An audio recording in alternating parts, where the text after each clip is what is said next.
ऋचा, हाँ मैं मर दूं और मुझे डर लगता है। मुझे डर लगता है उस सोनम रघुवंशी से, उस सिया गोयल से डर लगता है मुझे। इंद्रेश द्विवेदी खड़ा होकर बोल रहा है कि हाँ मर्दों को डर लगता है, किसी केतन अग्रवाल जैसी हमारी हालत ना हो जाए, किसी राजा रघुवंशी जैसी हालत हमारी ना हो जाए, अरुण भारती जैसी हमारी हालत ना हो जाए। क्या बनाओगी हमारे दर्द पर फिल्म? अब बेटों के हक में भी एक कानून बनाना पड़ेगा। कब तक बेटे ऐसे बलिदान होते रहेंगे? कब तक केतन अग्रवाल मरते रहेंगे? क्या वो माँ का लाल लौटेगा क्या? और ये क्यों होता है, इसका जवाब दे देता हूं आपको। ये इसलिए होता है कि जब सोनम रघुवंशी जैसी को भारतीय न्याय के तहत जमानत मिल जाती है ना, तो दूसरी सिया बनने को तैयार होती है। मुस्कान ने अपनी शादी के 10 साल बाद मार दिया और नीले ड्रम में पैक कर दिया था, तो ये हंसने की बात नहीं है। हर पुरुष को अब सतर्क रहना पड़ेगा। बेटियां तो बचा रहे हैं, हम बचाते रहेंगे। मैं मना नहीं कर रहा हूं कि मत बचाओ, बिल्कुल बेटी बचाओ, बेटी पढ़ाओ, लेकिन ऐसी डायनों के लिए आवाज भी उठाओ। कभी नीला ड्रम, कभी हनीमून पर प्रेमी के साथ मिलकर पति की हत्या, कभी सांप के दंश से हत्या करके नेचुरल डेथ दिखाना, और अभी हाल ही में मंगेतर केतन अग्रवाल को उनकी मंगेतर सिया द्वारा अपने प्रेमी के साथ धक्का देकर हत्या कर दी जाती है। आखिर कब तक इस तरह की घटनाएं होती रहेगी? कब तक ऐसे घटना को रोका जा सकता है? हमारे साथ कवि इंद्रेश द्विवेदी जी मौजूद हैं, इनसे बात करेंगे। क्या कहना चाहेंगे द्विवेदी साहब? सर क्या ही कह सकते हैं, इस देश में बेटी बचाओ बेटी पढ़ाओ के नारे तो बहुत हो गए। हम सब हमेशा बेटियों के सम्मान में खड़े हो जाते हैं। हमेशा देश में जब भी किसी बेटी के साथ कुछ भी गलत होता है ना, भारत का युवा उस बेटी के समर्थन में खड़ा हो जाता है। लेकिन जब निर्दयता से कोई उल्टा, कोई डायन किसी केतन अग्रवाल को तो कभी राजा रघुवंशी को मार देती है, समझ गए? तब क्या आप देखते हो कोई महिला आकर ये बोलती है कैंडल लेकर कि हाँ चलो हम उसके लिए वो करते हैं? ये क्या इक्विलिटी है? जब तक हिंदुस्तान में हम बातें बहुत करते हैं gender equality, gender equality, gender equality, लेकिन जैसे जेंडर इक्विलिटी की बात आती है तुरंत हमारे देश के अंदर में एक कार्ड खेला जाता है, वुमेन्स कार्ड। अरे वो तो महिला थी, आपने ऐसे कैसे बोल दिया? अरे वो तो महिला थी, आपने ऐसे कैसे कर दिया? ये वुमेन्स कार्ड बहुत खेला जाता है। आज मुझे बता दीजिए, केतन अग्रवाल की गलती, 17 करोड़ में वेन्यू बुक था शादी का। ये लोग कह रहे हैं कि वो बिग पहनता था, बाल उसके नकली थे। अरे बाल नकली थे तो तू शादी को मना कर देती भाई? उसकी हत्या करवाने की क्या जरूरत थी? जय श्री राम। उसकी हत्या कराने की क्या आवश्यकता थी? और कराने की क्या, तूने तो खुद धक्का दे दिया। मात्र 20 साल की लड़की इतनी बड़ी प्लानिंग को रचती है और ले जाकर उस बच्चे को धक्का दे देती है। क्या वो माँ का लाल लौटेगा क्या? और ये क्यों होता है, इसका जवाब दे देता हूं आपको। ये इसलिए होता है कि जब सोनम रघुवंशी जैसी को भारतीय न्याय के तहत जमानत मिल जाती है ना, तो दूसरी सिया बनने को तैयार होती है। जब मुस्कान को वीआईपी ट्रीटमेंट मिलने लग जाती है कानून के द्वारा, तब ऐसी सिया पैदा हो जाती है। ये कोई एक केस नहीं हुआ है, अरुण भारती से लेके केतन अग्रवाल तक कुछ नहीं बदल रहा है। आए दिन बेटे मारे जा रहे हैं, आए दिन बेटे मारे जा रहे हैं। और मैं इनको ही बोलता हूं, नकली फेमिनिज्म के नाम पर जो मेरे देश में चल रहा है वो जब तक नहीं रुकेगा तब तक ऐसे ही लड़के मारे जाते रहेंगे। अबे तुझे किसी से प्यार है, तू अपने माँ बाप से बोल कि मेरी शादी करा दो। वो नहीं शादी करा रहे, तू भाग जा। तू किसी के लाल को मार क्यों दे रही है भाई? और प्यार कहाँ? मुस्कान वाले केस में तो ऐसा था कि मुस्कान की तो लव मैरिज हुई थी, उसने 10 साल बाद अपने आशिक के चक्कर में मार दिया। बच्ची भी थी। तो कहां जाकर रुकोगे? क्या ऐसी लड़कियों को आप लड़की बोलोगे? मैं तो बोलता हूं, उल्टा बोलता हूं ऐसियों को। सिया, सोनम, ये जितनी भी हैं इनको मैं सबको बोलता हूं। आप लड़की बोल सकते हो क्या? सर मेरी कविता थी, मेरी कविता थी कि बेटी केवल शब्द नहीं, बेटी पूरा संसार है। इंसान के हर संबंधों की बेटी ही आधार है। ना होकर बेटियां सारा जीवन बेकार है, और बेटी से ही घर में खुशियां अपार हैं। मम्मी की लाडली, पापा की जान होती हैं बेटियां, भैया का अपने गुरूर अभिमान होती हैं बेटियां। बेटियों की किलकारियों से गूंजता है घर आंगन। मेरी नज़र से देखो तो भगवान का खूबसूरत आविष्कार होती हैं बेटियां। ये लाइन मैं इंद्रेश द्विवेदी ही लिखता है। लेकिन क्या इनको आप बेटी मानोगे? मैं बार बार कहता हूं, महिला का रूप माँ दुर्गा का भी है, माँ पार्वती का भी है, माँ सीता का भी है, माता राधा का भी है, तो उसी महिला का रूप पूतना ताड़का सूरसा का, पूतना का ताड़का का भी है, शूर्पणखा का भी है, समझ गए।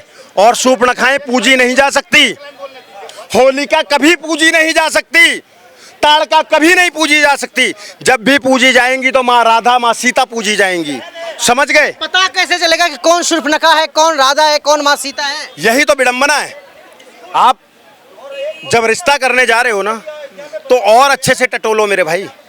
और टटोलने के अलावा जब तक देश में एक ऐसा कानून नहीं बनेगा कि इस तरीके की नृशंस हत्याओं पर सीधे फांसी दे दी जाए इन लड़कियों को, जब तक ऐसा कानून नहीं बनेगा तब तक ये किसी ना किसी राजा रघुवंशी को मारती रहेंगी, किसी भरत, किसी केतन अग्रवाल को मारती रहेंगी। एक शबनम भी तो है जो पूरे परिवार को मार दिया, आज तक तो फांसी नहीं हुई, ट्रायल पे रुक जाती है। यार मैं वही तो बोल रहा हूँ, मेरे देश का कानून इतना घटिया है, सॉरी टू से। मैं ये इसलिए बोल रहा हूँ क्योंकि मेरे देश में हत्या के आरोपी, बलात्कार के आरोपी पेरोल लेकर बाहर आ जाते हैं। अगर ऐसा कानून है और फिर आकर वो अपराध करते हैं तो ये कानून घटिया ही है, बिल्कुल घटिया है। इसमें बदलाव की आवश्यकता है, आपको बदलाव करना पड़ेगा। अब बेटों के हक में भी एक कानून बनाना पड़ेगा। कब तक बेटे ऐसे बलिदान होते रहेंगे? कब तक केतन अग्रवाल मरते रहेंगे? कब तक? और उसमें से वो स्वरा भास्कर जैसी नकली फेमिनिस्ट आकर क्या कहती हैं, मैं उसकी वीडियो देख रहा था, एक आंटी ने बोला कि अब आपको बेटों के दर्द पर अब आपको फिल्म बनानी चाहिए। तो पता है क्या कहती है? कहते हैं जिस दिन मर्द ये मान लेगा कि मर्द को दर्द होता है, मैं उस दिन उस पर स्टोरी बना दूंगा। ऋचा चड्ढा की बात हो रही है। ऋचा चड्ढा ये बात बोलती है कि जिस दिन मर्द समाज आकर ये मान लेगा कि हमें भी दर्द होता है, उस दिन मैं मर्दों के लिए फिल्म बना दूंगी। ऋचा, हाँ मैं मर्द हूं और मुझे डर लगता है, मुझे डर लगता है उस सोनम रघुवंशी से, उस सिया गोयल से डर लगता है, मुझे बिल्कुल लगता है डर। बनाओ ना, रोते हैं हम, होता है हमें दर्द, ऐसा नहीं है कि हमें दर्द नहीं होता है। हम जो दर्द छुपाते हैं ना अपने परिवार के लिए छुपा लेते हैं, हम जो दर्द सह लेते हैं ना वो घर परिवार के लिए सह लेते हैं। ये फिल्मी डायलॉगों में मत बसो कि पुरुषों को दर्द नहीं होता, मर्दों को दर्द नहीं होता। नहीं होता होगा अमिताभ बच्चन को, आप ढूंढ कर देखो, हर पुरुष के दिल में कहीं ना कहीं डर है। हर पुरुष के दिल में कहीं परिवार संभालने का डर, कहीं शादी बचाने का डर। तो अब सिया से अपनी जान बचाने का भी डर हो गया। डरते हैं भाई मर्द, और क्यों नहीं डरेंगे, हैं तो वो भी इंसान ही। लेकिन बनाओगी क्या? बनाओगी? इंद्रेश द्विवेदी खड़ा होकर बोल रहा है कि हाँ मर्दों को डर लगता है, किसी केतन अग्रवाल जैसी हमारी हालत ना हो जाए, किसी राजा रघुवंशी जैसी हालत हमारी ना हो जाए, अरुण भारती जैसी हमारी हालत ना हो जाए। क्या बनाओगी हमारे दर्द पर फिल्म? ऋचा चड्ढा बता दो। और अगर नहीं बना सकती और फिल्म ना भी बनाओ, क्या बोल पाओगी इन महिलाओं के खिलाफ? और अगर नहीं बोल सकती ना तो अपने मुंह को बंद रखो, जैसे फिल्मों में काम कर रही हो करती रहो, समझ गई? फेक फेमिनिज्म बंद होना चाहिए। मैं उन आंटी को कोटि कोटि नमन करता हूं, कोटि कोटि नमन करता हूं जिन्होंने मंच से खड़े होकर यह बोला कि मुझे सोनम से, मुझे मुस्कान से अपना बेटा बचाना है, मुझे सिया से अपना बेटा बचाना है, अपना भाई बचाना है। और ये जरूरी हो गया है। हर लड़की देवी नहीं हो सकती, लड़कियां देवी होती हैं, ये इंद्रेश द्विवेदी मानता है। मैं बहन बेटी वाला हूं, मेरी अपनी बहनें हैं, मुझे भी एक महिला ने ही जन्म दिया है। लेकिन हर महिला देवी होगी ये जरूरी नहीं है, हर महिला देवी हो जाए ये जरूरी नहीं है। सिया जैसी तो बिल्कुल नहीं है। कहा जाता है रिच फैमिली से थी, 17 करोड़ में वेन्यू बुक हुआ, चार्टेड प्लेन बुक किया गया था, उम्र भी ज़्यादा नहीं, दोनों हम उम्र, पहले से जानते भी थे।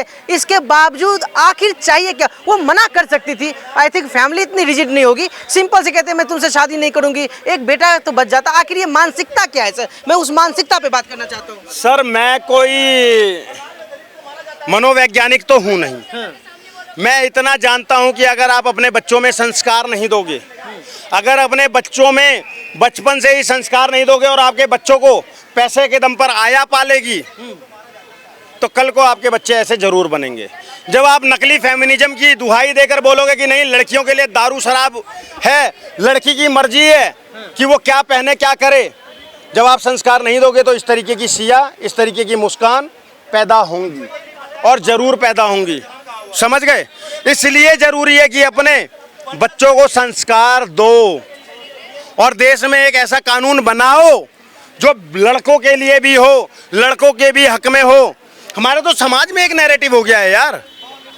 अभी कोई लड़की जाते हुए मेरे पे कोई झूठा आरोप लगा देगी तो 4 लोग कहेंगे कि अरे हाँ हाँ लड़का है, इसने किया होगा, चाहे वो मैंने उसकी तरफ देखा भी ना हो। ऐसा समाज हो गया है भाई साहब। इसलिए लड़कों की सुरक्षा में एक कानून बनना बहुत आवश्यक है, अति आवश्यक है। हम लोग तमाम मुद्दों पर बातें कर रहे हैं कि पेपर लीक हो गया, फलाना लीक हो गया। अरे भाई, मेरी औलाद ही नहीं बचेगी तो वो पेपर देकर क्या कर लेगी? मेरी औलाद ही नहीं बचेगी तो वो डॉक्टर और इंजीनियर बनकर क्या कर लेगी? सॉफ्टवेयर इंजीनियर थे अतुल सुभाष, AI इंजीनियर। सोचो, और उनको आत्महत्या करनी पड़ी। अरुण भारती तलाक मिलने के बाद भी इतने प्रताड़ित किए गए कि उनको आत्महत्या करनी पड़ी। समझ गए? तो जो देश की बहन बेटियों का नहीं होगा वो देश का कभी नहीं हो पाएगा। तो पुरुष आयोग का बनना चाहिए सर, बहुत ज़रूरत है। अगर पुरुष आयोग नहीं बनेगा, आपकी शादी हो गई है, ठीक चल रहा है ना सब? पक्का ना? फिर भी सतर्क रहना। हंसने की बात नहीं है, हंसने की बात नहीं है। मेरे चेहरे पे हंसी नहीं आ रही, मैं सीरियस बोल रहा हूँ। मुस्कान ने 10 साल शादी के बाद मार दिया। मुस्कान ने अपनी शादी के 10 साल बाद मार दिया और नीले ड्रम में पैक कर दिया था। तो ये हंसने की बात नहीं है।